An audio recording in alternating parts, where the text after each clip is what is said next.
This is a continuation of my last post regarding a very old maternity hospital, built in 1902, and was operated by the Salvation Army named after their founder, William Booth. The hospital operated until it closed in 1991.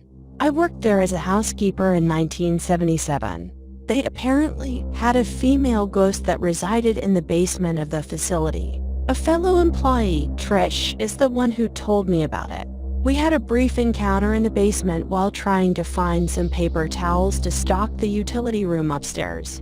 The ghost brought a case of them down off a shelf that was so high up that neither of us could even see them.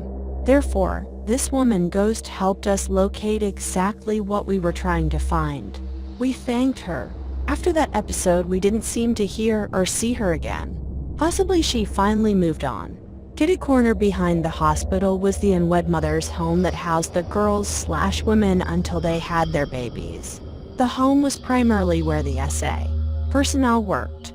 They ran the offices, made the meals, taught school courses, and did job training for the girls. I used to go outside sometimes for my lunch break and walk around to unwind before going back on duty. On some of those occasions, I would be looking at the home. I would notice an older woman come out of the side onto the concrete stairwell outside of the building. She would then descend the steps and go over to a little brick-out building that housed old furniture, and what have you. She wore the traditional navy blue uniform with a blue cap on her head that the SA personnel wore. I never gave any thought to it. I knew that the Salvation Army personnel operated and worked over there, so no big deal. I thought it was no big deal. She looked rather matronly with her graying hair pinned back. She always seemed focused on doing a specific task. She didn't even notice me standing in front of the building, and I saw no reason to disturb her from whatever she had to do. Trish and I were on the hospital's second floor cleaning one time. A couple SA captains came walking through chatting with the nurses, asking about how many beds were occupied, how the nurseries were doing, if there was anything they were needing that they could order for the stations, that kind of thing.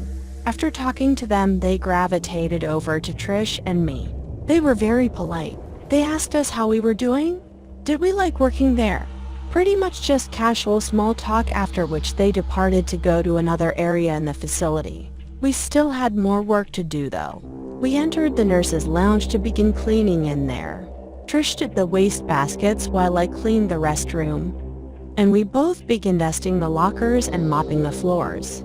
We were having a conversation about the facility and the other floor we had left to clean. I wondered why we never had to go to the home and back of the hospital to clean over there. Trish told me that the girls/women that reside there are responsible for doing that, so we were not required over there. Neither Trish nor I had ever been in the home, but we wondered about it in our conversation. I told her about the uniformed lady that I kept seeing over there. About that time, one of the nurses came in to retrieve an item from her locker. She overheard me describing the lady I kept seeing. She got a funny expression on her face and went over to the door and closed it. She then introduced herself to Trish and I. She inquired about the lady I was talking about. I told her what I'd noticed frequently about the woman, how she comes out of the building down outside step and goes into the little brick-out building. I described her to this nurse, who began getting a little pale. She told me that she had seen this woman periodically. So what was the big deal? The following is the conversation relating to this woman that we saw. This is where it got interesting and a little bit scary. Nurse, did you ever notice the side door of the home open or close when that woman walked out? Me, yes. Now that you mention it, I don't think I have. Nurse, did you ever see her walk through a door on the side of the outbuilding she went into?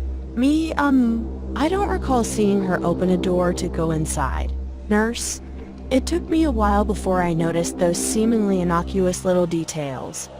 But once I took note of what I was seeing, it dawned on me that I was seeing something far from normal.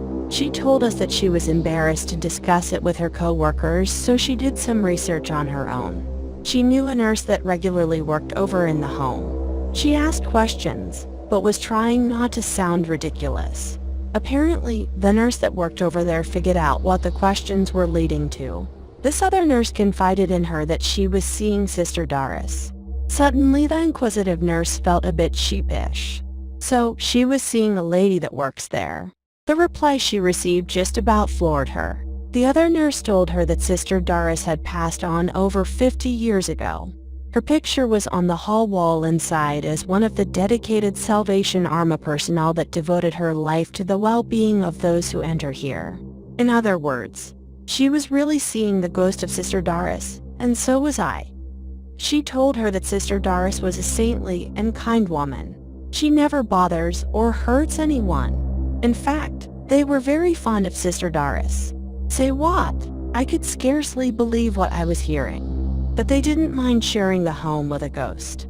According to the nurse we were talking to, she said the unwed home nurse told her that Sister Doris is extremely helpful over there. Sometimes she straightens out the beds for the girls/women, or they get done doing laundry and leave to gather more only to come back and see sheets, towels, and what have you neatly folded. Some of the girls were even comforted by Sister Doris a few times, not realizing she was non-corporeal. Of course, the people working over there weren't about to tell them. Sister Doris would go outside to bring in extra supplies that were needed inside the home. The little brick outbuilding was once where the supplies were stored.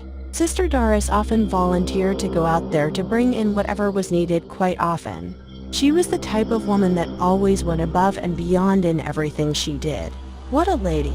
When the nurse got done telling us this, all I could say was, apparently, the good Sister Doris wished to remain in her capacity as a caregiver and comforter. She wanted to continue serving a needful purpose even in the afterlife. They agreed with that scenario. I commented how very solid and real she appeared. I admit that was my first experience seeing a solid-looking, full-bodied apparition. I worked there for 2 years and saw Sister Doris sporadically until I secured a better job elsewhere. But I wasn't alarmed at seeing her anymore. She was a fine lady. I never confided those incidents to Bill. He was the type that wouldn't really believe it unless he saw it with his own eyes. Even then, he would be a bit of a skeptic. I maintain a practical sense of rationale in regard to what I have encountered. I will evaluate all the logical possibilities before I concede that something is truly paranormal. Once you eliminate the logical, then what remains is beyond logic and should just be accepted as such. There is an unseen world around us if we only acknowledge it.